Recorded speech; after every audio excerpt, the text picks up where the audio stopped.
कैसे हो दोस्तों? आप सबका एक बार फिर से स्वागत है हमारे YouTube channel the Indian saga पर। और अब जिस वीडियो पर हम रिएक्शन करने जा रहे हैं वो है डॉक्टर जाकिर नाइक साहब की किस्मत और तकदीर का क्या मतलब है। और कॉमन सी बात, इतना बढ़िया टॉपिक है जो एक हर आम इंसान किसी भी कहीं से भी रहने वाला, इवन फॉरेनर तक भी क्यों ना हो, वो भी इस बारे में जरूर सोचते होंगे, किस्मत और तकदीर। और इसके ऊपर आंसर करना तो मतलब बहुत ही कम लोगों से एक्सपेक्टेड होता है कि उनके आंसर से हम सेटिस्फाई, कोई भी होगा, आप लोग भी ऐसा आंसर मिले जो हमें सेटिस्फाई कर दे।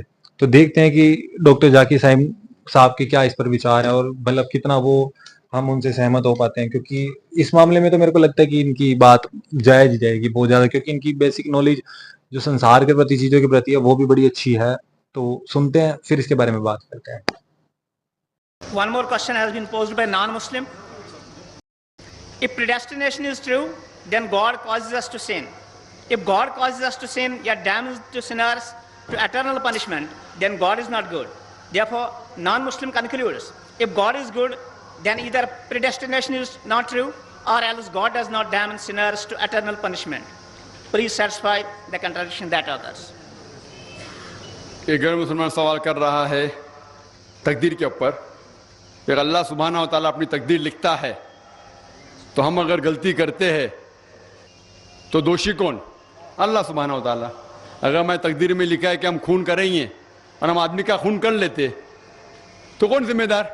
अल्लाह ताला। आदमी को क्यों जिम्मेदार करने का? अगर तकदीर में लिखा है मैं चोरी करूंगा, मैं गलत काम करूंगा, तकदीर में लिखा है कि मैं जहन्नम में जाऊंगा तो जाऊंगा, तो किसकी गलती? मेरी क्या गलती? अल्लाह की गलती। और ये सवाल मुसलमान लोग भी सोचते हैं, और तकदीर पे ईमान रखना हर मुसलमान का फर्ज है। लेकिन हम पहले ये जान ले तकदीर किसे कहते हैं। और अक्सर हम मुसलमान भी नहीं समझ पाते तकदीर का क्या मतलब है। और ऐसा कहते ओ तकदीर में लिखा है तो मैं कर दिया, कुछ भी हुआ तो तकदीर में लिखा हुआ है, मेहनत नहीं करता हूं मैं, वो तकदीर में लिखा है क्या मैं गरीब रहूंगा। ये तकदीर की क्या मानी होती है? अल्लाह ताला फरमाते हैं सूरह इसरा में कि जब भी एक इंसान पैदा होता है तो उसके गर्दन के गोल में उसके पूरी आत्मकथा, उसका फ्यूचर, उसका भविष्य लिख लेता हूं मैं आपको समझाने के लिए एक मिसाल पेश करता हूं। मिसाल के तौर पे अगर एक क्लास के अंदर एक टीचर क्लास में पढ़ाता है और एग्जामिनेशन के पहले कहता है कि ये स्टूडेंट पूरे क्लास में नंबर 1 आएगा, अव्वल आएगा, ये स्टूडेंट सेकेंड क्लास से पास होगा, वो स्टूडेंट फेल हो जाएगा। मिसाल दे रहा हूं, बुरा मत लगना वैसा। और एग्जामिनेशन होता है और ये स्टूडेंट फर्स्ट आता है, ये स्टूडेंट सेकेंड क्लास से पास होता है और ये स्टूडेंट फेल हो जाता है। मैं आपसे ये सवाल पूछता हूं कि जो तालिब फेल हो गया, क्या वो कह सकता है कि क्योंकि टीचर ने कहा मैं फेल होऊंगा इसलिए फेल हो गया? कह सकता है क्या? नहीं कह सकता। क्यों? टीचर अपने तजुर्बे से कह रहा है ये स्टूडेंट बहुत अच्छा है, बहुत पढ़ाई करता है इसलिए फर्स्ट आएगा, ये स्टूडेंट ठीक है सेकंड क्लास, ये स्टूडेंट पिक्चर देखता है, क्लास ही ना अटेंड करता है इसलिए फेल होगा। तो अपने तजुर्बे से वो भविष्य के बारे में कहता है। लेकिन वो स्टूडेंट नहीं कह सकेगा क्योंकि टीचर ने मुझे कहा मैं फेल होगा इसलिए फेल हो गया। दोषी कौन? वो खुद स्टूडेंट, तो उसने पढ़ाई नहीं किया। इसी तरीके से अगर आप कंपेयर करेंगे, अल्लाह सुब्हाना व तआला टीचर से तो बहुत ऊंचे। टीचर तो कभी कभी गलती कर सकता है, अल्लाह सुब्हाना व तआला के पास इल्म गैब है, वो भविष्य के बारे में जानते हैं। जब भी कोई काम होता है कुछ चीज फिक्स्ड है, आप कहां पैदा होंगे, आप कब मरे, कुछ चीज मुकम्मल है। उसके अलावा अल्लाह सुब्हाना व तआला ने आपको फ्री विल दिया है। फ्री विल मतलब आप जो भी चाहे चुन सकते हैं। अल्लाह ताला को हिदायत दी कुरान और हदीस में, लेकिन आपके ऊपर है आप उसके ऊपर अमल करें नहीं करें। लेकिन अल्लाह ताला जानता है आप क्या करेंगे। मिसाल के तौर पर आप एक रास्ते पे चल रहे हैं और एक चौराहे पे आते हैं, 4 रास्ते हैं, नंबर 1, नंबर 2, नंबर 3, नंबर 4। आप कोई भी रास्ता चुन सकते हैं, आप चुनते हैं रास्ता नंबर 3। अल्लाह सुब्हाना ताला को पहले से इल्म गैब है, पहले से पता था कि आप जब चौराहे पे आएंगे आप रास्ता नंबर 3 लेंगे, तो अल्लाह ताला पहले से लिख लेता है कि आप रास्ता नंबर 3 चुनेंगे। क्योंकि अल्लाह ताला ने लिखा इसलिए आप नहीं चुन रहे, क्योंकि आप चुनने वाले थे, अल्लाह ताला ने लिखा। इसे कहते इल्म गैब। अल्लाह सुब्हाना व तआला के पास इल्म गैब है। अल्लाह ताला को पहले से पता था कि आप नंबर 3 चुनेंगे। और अल्लाह ताला तकदीर में लिख दिया कि आप नंबर 3 रास्ता चुनेंगे। क्योंकि अल्लाह ताला ने लिखा इसलिए आप 3 नहीं चुन रहे, क्योंकि आप चुनने वाले थे, अल्लाह ने लिखा। और एक मिसाल पेश करता हूं, आपने 10वीं पास की, 12वीं पास की, आप डॉक्टर भी बन सकते, आप इंजीनियर भी बन सकते, आप लॉयर भी बन सकते। आप चुनेंगे डॉक्टर बनने के लिए। अल्लाह ताला को पता है कि आप जब 12वीं पास करेंगे, तीनों चीज आप बन सकते हैं, आप डॉक्टर भी बन सकते, इंजीनियर भी बन सकते, लॉयर भी बन सकते। आप चुनेंगे डॉक्टर बनने के लिए, तो तकदीर में लिख दिया अल्लाह ताला आप 12वीं पास करेंगे और डॉक्टर बनेंगे। क्योंकि अल्लाह ताला ने लिखा इसलिए आप डॉक्टर नहीं बने, क्योंकि आपने चुना इसीलिए अल्लाह ताला ने पहले से लिख दिया। आप समझे? कुछ लोग कल एग्जाम है, कल एग्जाम है, अच्छा है, तालिब अच्छा है, अभी कल एग्जाम है, क्या पढ़ने का, तकदीर में लिखा है कि पास तो पास, फेल तो फेल, और वो नहीं पढ़ता है और वो फेल हो जाता है। तकदीर में लिखा होता है, यह आदमी पढ़ता था तो पास होता था, लेकिन इसकी सोच भी टेढ़ी थी। अल्लाह ताला ने लिखा है तकदीर में, ये शख्स अगर पढ़ता था पास होता था, लेकिन उसने सोचा क्या पढ़ूं मैं, तकदीर में लिखा नहीं पढ़ता फेल हो जाता है। तो दोषी कौन, अल्लाह या वो खुद? तकदीर में भी लिखा है ये, वो पास हो सकता था लेकिन वो नहीं पढ़ता इसलिए फेल हो गया, फेल हो गया। फिर बोलेगा देखो तकदीर को तो मैं टाल नहीं सकता हूं। इसीलिए वो कहावत है, अल्लामा इकबाल ने कहा है, खुद ही को अगर इतना बुलंद किया, तकदीर के पहले खुदा अपने बंदे थे, खुद पूछे बताते ही रजा क्या है। और हदीस में आता है कि दुआ तकदीर को बदल सकती है। मिसाल के तौर पे अगर आप जाते एग्जामिनेशन में और आपका पेपर अच्छा नहीं जाता और आप जानते कि आप फेल होंगे, आप घर पे आते और दुआ करते अल्लाह ताला से, या अल्लाह सुब्हाना व तआला मैंने पेपर में अच्छा नहीं किया, मुझे पास कर ले। अल्लाह ताला आपकी दुआ को कबूल कर लेता है और पास कर लेता है। तकदीर में ये लिखा है कि आपने पेपर अच्छा नहीं किए, आप फेल होने वाले रहते, लेकिन आपने दुआ की। अल्लाह ताला को यह भी पता है कि आप दुआ करने वाले कि नहीं करने वाले, और तकदीर में यह भी लिखा है कि अल्लाह ताला आपकी दुआ को कबूल करेंगे। अल्लाह ताला भी जानता है अगर आप 100 साल बाद कोई शख्स दुआ करेगा, वो भी जानता है अल्लाह ताला वो दुआ कबूल करेगा कि नहीं, वो भी तकदीर में लिखा हुआ है। तो इसीलिए हमें हर रोज दुआ करना चाहिए, हर वक्त दुआ करना चाहिए। दुआ तकदीर को बदल सकती, मतलब जो आपकी पहली होने वाला था उसको बदल सकती, लेकिन वो भी तकदीर में लिखा है कि आप दुआ करने वाले, और वो भी लिखा है कि अल्लाह ताला दुआ को कबूल करेंगे कि नहीं। तो तकदीर में लिखा है कि आप फेल होने वाले थे, आप घर पे आते हैं, दुआ करेंगे, अल्लाह ने दुआ को कबूल किया और आप पास हो जाएंगे। तो इसीलिए हम मुसलमान को अल्लाह पे भरोसा रखना चाहिए, लेकिन अल्लाह के रसूल ने फरमाया अल्लाह पे भरोसा रखो लेकिन ऊंट को बांधो। आप नहीं कह सकते अल्लाह पे तकवा है, मैं घर का दरवाजा खुला रखूंगा, कोई चोर नहीं आएगा। अल्लाह के रसूल ने फरमाया अल्लाह पे भरोसा रखो लेकिन ऊंट को बांधो। तो अल्लाह पे पूरा भरोसा होना चाहिए, लेकिन आप खुद मेहनत करना चाहिए, आप खुद जिहाद करना चाहिए, आपको खुद कुरान पे अमल करना चाहिए। आप कहेंगे अभी तकदीर में लिखा हुआ है मैं चोरी करूंगा, तो आप काम ही नहीं करेंगे और चोरी करेंगे और बोलेंगे तकदीर में लिखा है, आपकी गलती है, अल्लाह ताला की नहीं। तो आपको हर वक्त जिद्दोजहद करना चाहिए अच्छे काम के लिए। कुरान को समझ के पढ़ो और अमल करो, इंशाअल्लाह आप इस दुनिया और आखिरत में कामयाब होंगे।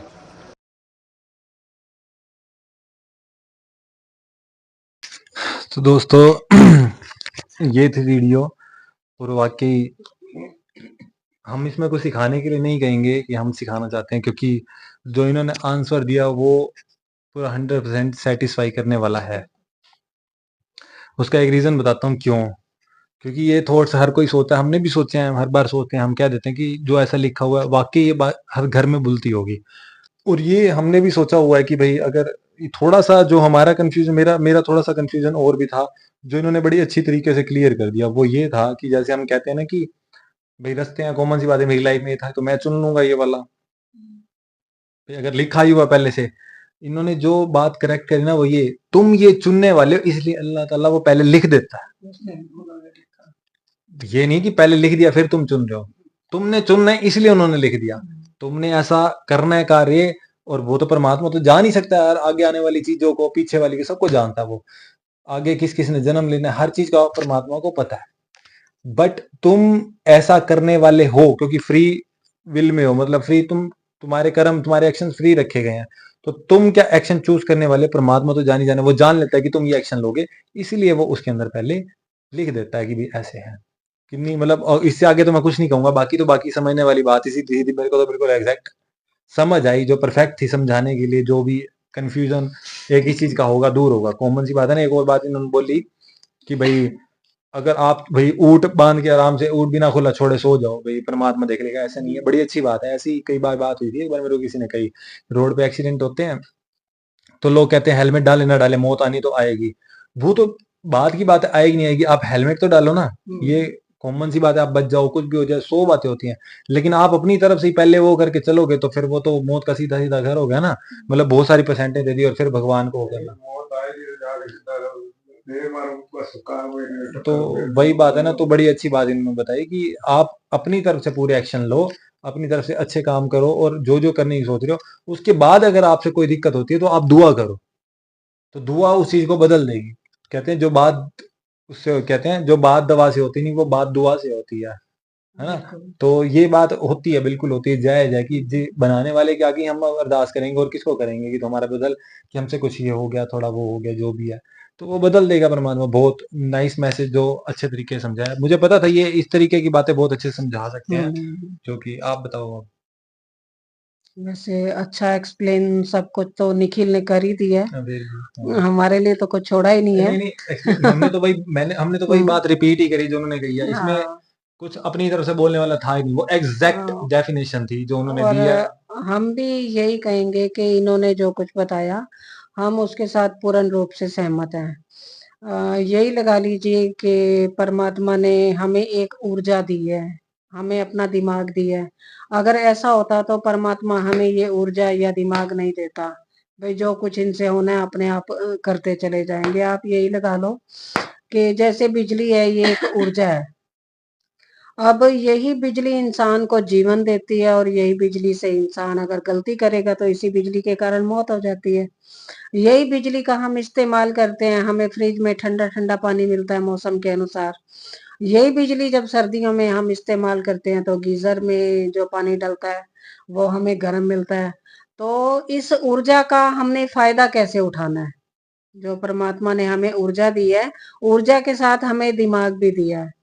तो हमने अपना दिमाग इस्तेमाल करते हुए उसका फायदा उठाना है। जैसा कि इन्होंने कहा कि परमात्मा की तरफ से ऐसा कुछ नहीं लिखा हुआ था, कि परमात्मा वो ही लिखता है क्योंकि वो जानी जान होता है कि ये इंसान को दिमाग दिया है तो इस इंसान का दिमाग इस जगह पे आके ये काम करेगा। तो वो परमात्मा उसके लिए वही शब्द लिख देता है।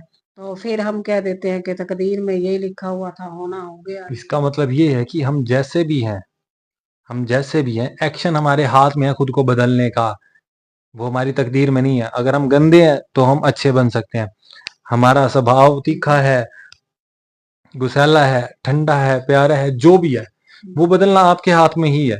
तो इसका मतलब यही यही कह रहा था कि आप अपनी तरफ से बढ़िया काम करो। और उनकी ये जो इन्होंने एक शेर बोला है वो शेर मैं अक्सर बोलती हूँ और उस शेर के साथ मैं भी बहुत अच्छी तरह से सहमत हूँ कि कहते हैं ना कि खुद ही को कर बुलंद इतना कि हर तकदीर से पहले खुदा बंदे से खुद पूछे बता तेरी रजा क्या है। तो इन्होंने वही बात बोली। इस बात को मैं हमेशा बोलती हूँ कि परमात्मा हमारा पूरा साथ देता है हर चीज में। तो आप बताओ आपको कैसा लगा ये वाला कि भाई जैसे लोग तकदीर पे छोड़ देते हैं कि ये कहकर कि तकदीर में लिखा था तो हम ऐसे हैं तो हम वैसे हैं। तकदीर तो मालिक ने ना हर इंसान की पैदा होता है ना इस धरती के ऊपर, हर इंसान की तकदीर मालिक लिखता है, सबकी अच्छी लिखता है। जितने भी इस धरती के ऊपर पूरी कायनात में इंसान हैं अब मौजूद है, हर एक की तकदीर मालिक सबकी अच्छी लिखता है। लेकिन तकदीर को बनाना तो हमारे ही हाथ में है ना। तो मतलब हम अपने आप को चेंज कर सकते हैं। हाँ, अपने आप को हम कौन सा रास्ता जो जिस तरह मान लो उन्होंने चौराहे वाला उदाहरण दिया, अब चौक आ गया, 4 रास्ते हैं और कौन से रास्ते पे तुम जाना चाहते हो ये सोचना तुम्हारा काम है। तो मतलब ये सोचो 4 रास्ते मैं तो जाता ही नहीं, मैं तो यही बैठ जाता हूँ, मेरे को तो पता ही नहीं है। बिल्कुल तो वो तो फिर दिन रात वहीं बैठा रहेगा, आगे तो उसने जाने नहीं। तो तकदीर अपने हाथ में, मालिक ने तकदीर लिखी है। अपने कर्म मतलब अपने हाथ में है। कर्म अपने अच्छे करो और अपने रास्ते पे चलते जाओ, मंजिल आपको मिलेगी, वो मालिक ने अपने आप पहले लिख दी। मतलब जैसे इन्होंने कहा है कि आप यूं करके सोच कर बैठ जाओ कि मैं तो ऐसा छोड़ के परमात्मा की, मेरे को परमात्मा ने ऐसा बनाया है। इसमें परमात्मा नहीं, थोड़ी है, दोस्त तो फिर अपना है, अपना ही है ना। वही तो मैं कह रहा हूँ कि मतलब बंदा इंसान अपना स्वभाव बदलना चाहे, कुछ भी बदलना चाहे, क्या कुछ भी A to Z चीज है, बस फिर A to Z। तो आप बताओ आपको कैसा लगा वीडियो। पहली बात तो सच में इनका डॉक्टर जाकिर नाइक ने जो भी एक्सप्लेनेशन दी वो बिल्कुल 100% हमें सैटिस्फाई हमें लगी। और परमात्मा ने सभी को बराबर बुद्धि दी है। बुद्धि का हम कैसे विकास करते हैं वो हमारे बचपन से लेके बड़े होने तक जो भी हमें संस्कार मिले हैं, जो भी हमें ज्ञान मिला है उसी जो भी हमें संस्कार मिले हैं, जो भी हमें ज्ञान मिला है उसी पे डिपेंड करता है पढ़ाई-लिखाई कि हमारी बुद्धि किस दिशा में जाती है, हमारा स्वभाव कैसा बनता है, हम कैसे वातावरण में रहे हैं। उसी हिसाब से हमारा स्वभाव बनता है, फैसले लेने की क्षमता और शक्ति बनती है। तो जैसे हम होते हैं, हम फिर वैसे ही जीवन में अपने फैसले लेने लगते हैं। गलत फैसला लेंगे, गलत रास्ते पर चलेंगे तो ज़ाहिर-सी बात है, गलत इंसान ही बनेंगे। तो ये तो फिर हम जो टोटली हमारी किस्मत हमारे कर्मों पे ही डिपेंड करती है। हम जैसे कर्म करेंगे आगे-आगे वैसे हमारी किस्मत बनती चली जाएगी। ये बात भी सच है कि परमात्मा तो सबके बारे में जानता है कि कैसा ये इंसान है या कैसा ये रह चुका है या कैसा इसका स्वभाव बनेगा। उसी हिसाब से वो लिख देते हैं। तो एक छोटा-सा संवाद है जैसे भगवान कृष्ण और देवी द्रौपदी के बीच में, तो वो उनसे पूछती हैं कि आप कैसे भविष्य जान लेते हैं? आपको पूरा भविष्य का ज्ञान हो जाता है। तो उन्होंने जवाब दिया कि ये ऐसे किस्सा तब का है जब उनकी डेथ की बारी आती है, उनको पता हाँ। चल जाता है कि मेरे पुत्र जाने वाले हैं। हाँ, तो उन्होंने बोला कि मैं भविष्य नहीं जान पाता, मैं सामने वाले की जो मनोस्थिति चल रही है, उसके स्वभाव के बारे में जानकर वर्तमान स्थिति जो इस इंसान की चल रही है, मैं भविष्य उसका जान लेता हूँ कि वो आगे क्या करने वाला है। वर्तमान में जैसे वो एक्शंस कर हाँ, रहे हैं, जैसे कर्मों की तरफ बढ़ रहे हैं, तो उसके अकॉर्डिंग मैं अंदाजा हुँ, लगा लेता हूँ कि इसका कि अगर वो इंसान कुकर्मी है, अगर उसका छोटा-सा भी अपमान हुआ या थोड़ा-सा भी उसको कुछ महसूस हुआ तो वो उसका बदला लेगा ही लेगा और कुकर्मी है तो वो ज़ाहिर-सी बात है कोई ना कोई कुकर्म तो करेगा ही करेगा। तो वो भविष्य नहीं जानते थे, वो भविष्य नहीं बताते थे, वो आज की परिस्थितियों को देखकर आगे क्या अनहोनी हो सकती है उसके बारे में पहले ही बता देते थे। तो ये सच बात है कि वो भविष्य हम खुद अपना ही निर्माण करते हैं और अपने ही कर्मों की वजह से, अपने ही ज्ञान की वजह से हम अपना भविष्य खुद बनाते हैं। सिर्फ़ एक एक और छोटी-सी जो कहानी है कि जो हम बचपन में सुना करते थे खरगोश की और कछुए की, कि ये तो पहले ही सबने तय कर लिया था कि जब उनकी रेस होती है कि वो पहले से ही तय था कि खरगोश ही जीतेगा क्योंकि उसमें इतना टैलेंट है कि वो बड़ी तेज़-तेज़ भागता है और कछुआ तो बड़ी स्लो है, वो तो कैसे ही जीतेगा। लेकिन खरगोश ये सोच के विश्राम की स्थिति में चला जाता है कि हाँ, कि मैं तो वैसे ही जीतने वाला हूँ, वो तो क्या ही जीतेगा वो और वो सो जाता है। तो वो कछुआ जो है वो फिर भी हार नहीं मानता क्योंकि उसको फिर भी पता होता है कि मैं बहुत स्लो हूँ, तो वो चलता जाता है, वो कर्म करना अपना नहीं छोड़ता और वो फाइनली वो जीत जाता है। कछुआ ये सोच के कर्म करना उसने बंद कर दिया कि मेरे अंदर इतना टैलेंट है कि मैं तो जीत ही जाऊँगा, तो कर्म करना कभी भी बंद नहीं करना चाहिए, कोशिश करते रहे। बिल्कुल, हाँ। तो उससे हजार गुना बिल्कुल, आप में चाहे कितना भी टैलेंट हो, कर्म कर नहीं करेंगे तो आप किस्मत वहीं की वहीं रुकी रह जाएगी। मतलब सही बात है कि एक्शंस हमें ही लेने हैं। हुँ। तो काफ़ी अच्छा मतलब टॉपिक था, मतलब एग्ज़ैक्ट आप भी सोचना इस बारे में, जितनी बार हम सोचेंगे, जितनी बार हम इसके बारे में जितनी बार हम इसके बारे में सोचेंगे, मतलब हमें जवाब मतलब परफेक्ट मिल ही चुका है। जब भी अब अड़चन आएगी तो हम इसी तरीके का जवाब अपने माइंड में सोच सकते हैं कि हाँ, ये ऐसे है। तो काफ़ी अच्छा लगा सुन के, तो काफ़ी अच्छा लगा सुन के हमें। तो अब जाकिर साहब की और भी वीडियो देखेंगे, काफ़ी सारी मैंने देखी थी, जो मेरे पास आई हुई हैं, मतलब जो मुझे सजेस्ट की गई हैं, जिनके अंदर काफ़ी सारे मतलब जो जीवन के अंदर जीने वाले तरीकों के बारे में बहुत बार उन्होंने बहुत चीज़ें बोली हुई हैं, जो मेरी गैलरी पड़ी हैं।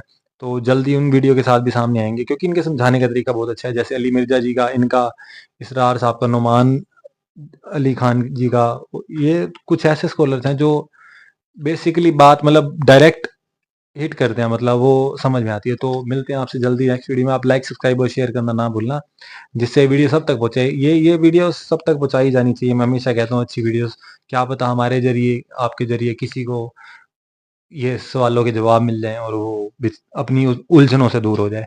तो अभी के लिए इतना ही, मिलते हैं जल्दी नेक्स्ट वीडियो में। अभी के लिए बाय।